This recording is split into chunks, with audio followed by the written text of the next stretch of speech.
welcome back to the podcast, guys. Today we're joined by Patrick Miller. Patrick, welcome to the podcast. Yes, thank you so much. I'm glad to be here. Do you mind sharing with the viewers what are you currently building?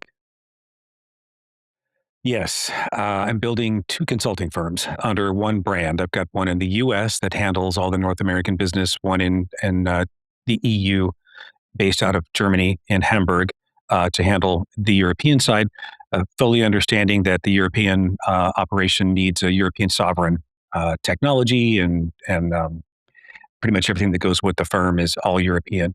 I was born in Augsburg in Germany as well. But we are an operational technologies or industrial control systems cybersecurity consulting firm. And we do a lot of work with critical infrastructure. So think, power, water, gas, transportation, those kind of things.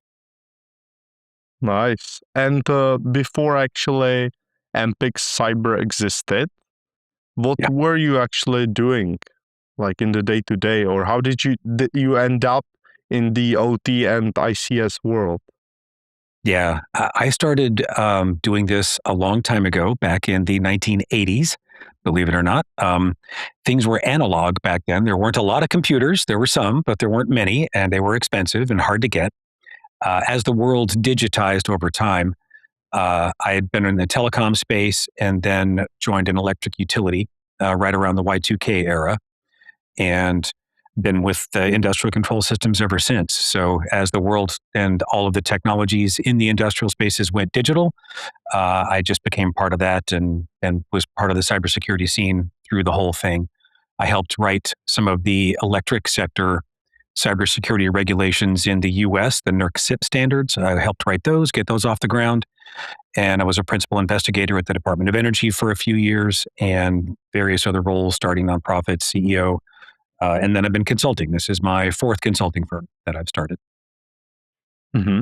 And a lot of people in the cybersecurity stay on the IT side because it's Yeah. more familiar and there's actually more budget.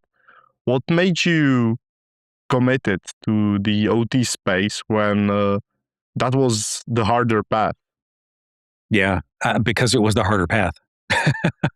I, I I like the challenge. I like to find myself outside my comfort zone on a regular basis, but more so that it was needed, and there weren't a lot of people that were doing it at the time. So at least I understood it. I was apparently good at it, so I just stayed with it. The sense of purpose and sense of mission is different than if email goes down and the shareholders get upset from the IT side versus the OT side where people die. That's a serious risk in a lot of ways. So it can be far more loss, far more expense, all the way up to and including not just the loss of one human, the loss of multiple humans, depending upon how things go. So that was a driver. The sense of purpose and sense of mission is very different. Mm-hmm. And going back to the early days when you were actually getting Ampyx on the ground, who were you Yeah. trying to convince first, and how hard was it to actually get that first real client to trust you? It luckily, when I started this last firm, I'd been in the business for a little while. So when I was starting my first consulting firm, it was challenging because I had just left the basically the regulatory space. I was a federal regulator in the U.S. So some people knew who I was. A lot of people were afraid of me because I was an ex-federal regulator. Um, so getting them to trust that I wasn't going to report them, for example, or I didn't still have ties to the regulator. But it was useful that I came out of the industry because I worked at a utility before I was a regulator. So I had trust on both sides, which was extremely useful to help get the first business off the ground. Then I've gone through various forms of consulting firms and sold my stake in all of them. This last one I started bootstrap with my own funds, and by then it was more just getting people to know the new business and the new firm by brand Mm-hmm. was really much just getting some brand recognition out there. Mm-hmm. And what did the first version of the firm look like compared to what it is today? What has Yeah, it changed was in the? basically it was kind of three ex regulators trying to start a consulting firm. So it was much more challenging, much smaller, no budget. We tried to bootstrap it, which we did a fair job, and we actually were profitable. I mean, I've never sold for a loss, which is fantastic. I feel very lucky. But yeah, it Hmm. was very difficult. We had to, we did everything ourselves. We built the website, we built all the marketing. While you're trying to build the plane while flying it, and that's incredibly challenging. Hmm. And the OT clients tend to move slowly, right? Yeah. Has there been Yes. some kind of moment where you could see the real risk exposure at the client side and still couldn't actually get them to move fast enough? Yeah, and there's two components to that. Just getting them to sign a contract, like the sales cycle for most OT companies, 18 to 36 months.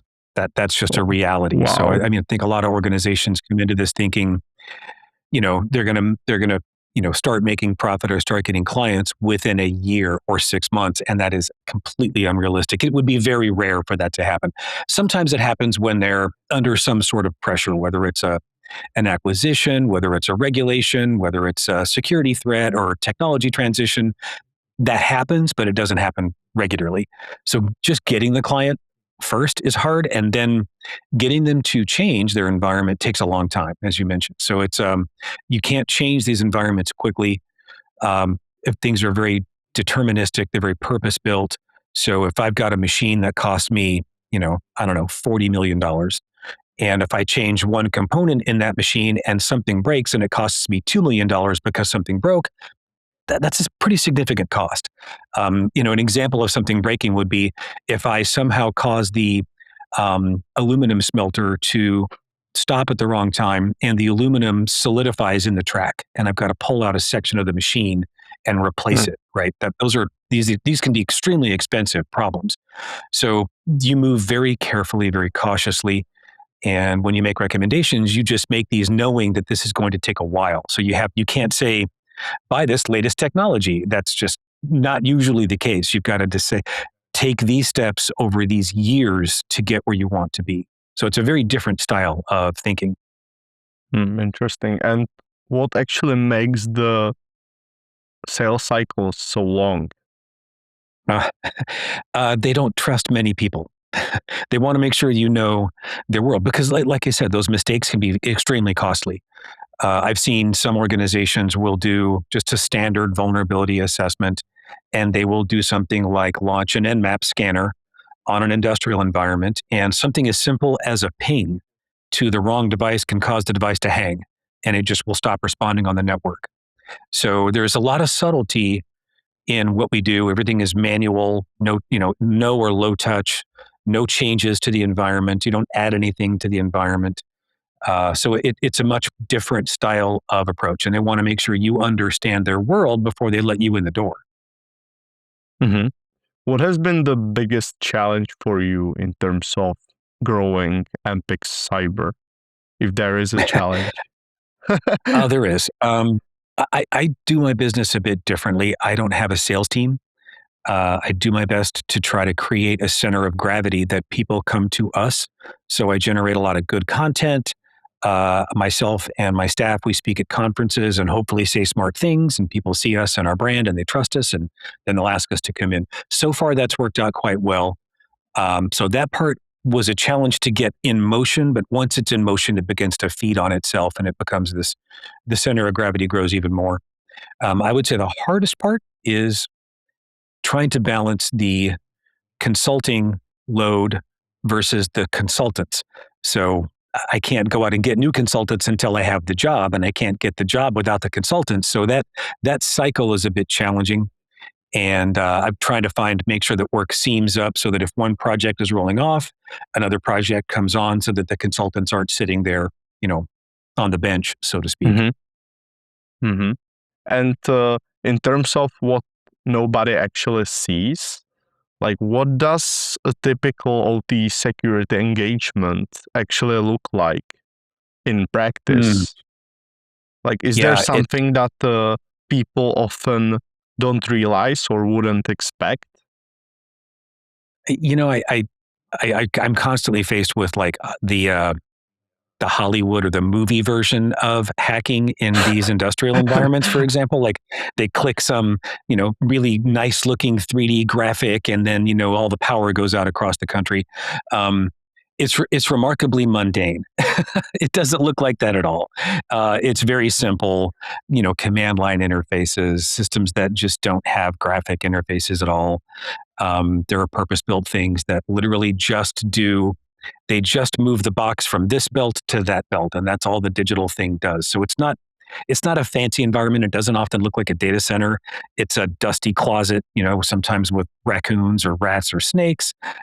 So it's not very Hollywood sexy hacker world. It's actually much more physical and real. But honestly, those are my favorite days. Are the days in a hard hat and a pair of boots and safety briefing, and you get to go check out some really amazing giant machine that's making something, or some other really amazing industrial operation.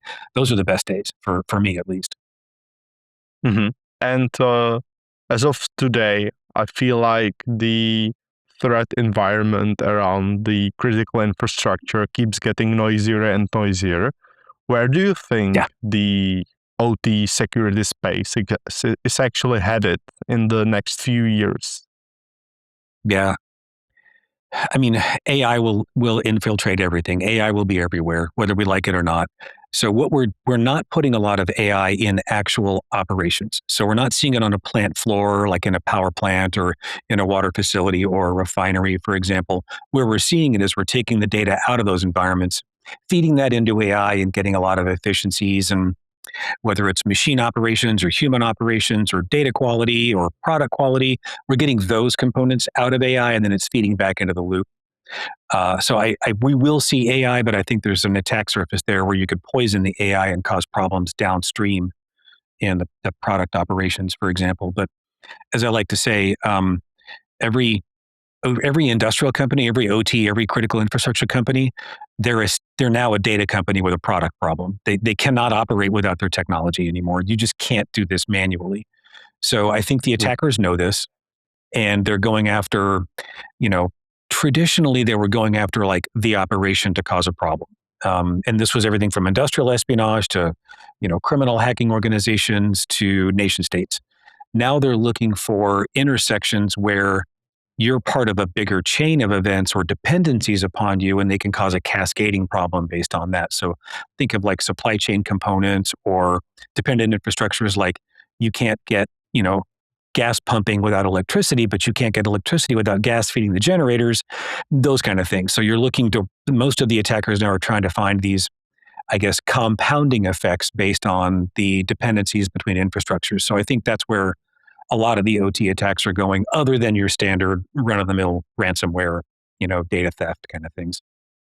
Mm-hmm. Patrick, wrapping this up, if someone is running like a mid-sized industrial operation and is actually Mhm. listening to this, and they've been putting off a serious look at their OT security posture, what would you want them to walk away thinking, and Yeah. where can they find you? Fantastic. Well, first, I'd want them to walk away thinking that it's possible.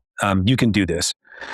You don't have to secure every single thing in the plant. There are ways to do this that don't have, they don't break operations, they don't interrupt operations. It's just got to be done carefully by the right people. So you can do this, and it doesn't even have to cost a lot. So there are ways to get this done. There are some standard blocking and tackling 80% things you can do to minimize the risk. So just know that it can be done. The first step is get everything off the internet. If you have OT touching the internet, that's a very big problem. So do something about that first. And then how to reach us would be Ampyx Cyber, AmpyxCyber.com. And again, we have operations in the US and Europe, so we can do both sides effectively.